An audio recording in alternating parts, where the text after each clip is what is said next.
మొట్టమొదటగా ఈ గూడూరుని తీసుకెళ్ళి తిరుపతిలో కలపడం అనేది చాలా హీనమైన చర్య.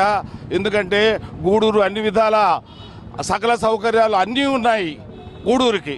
ఇలాంటి జిల్లాను తీసుకెళ్ళి తిరుపతిలో కలపడం అనేది మంచి పద్ధతి కాదని చెప్పి ఇంతకుముందు చంద్రబాబు నాయుడు గారు, లోకేష్ గారు, పవన్ కళ్యాణ్ గారు తప్పకుండా మీ గూడూరుని నెల్లూరులోనే ఉంచుతామని చెప్పారు.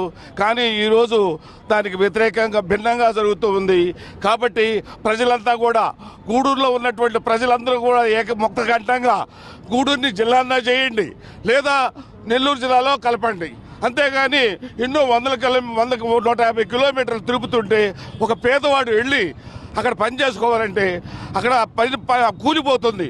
అక్కడ ఉండాలి, ఒక రోజుతో పని కాదు, రెండో రోజు ఉండాలి, ఎన్నో బాధల ప్రయాసాలు పడాలి.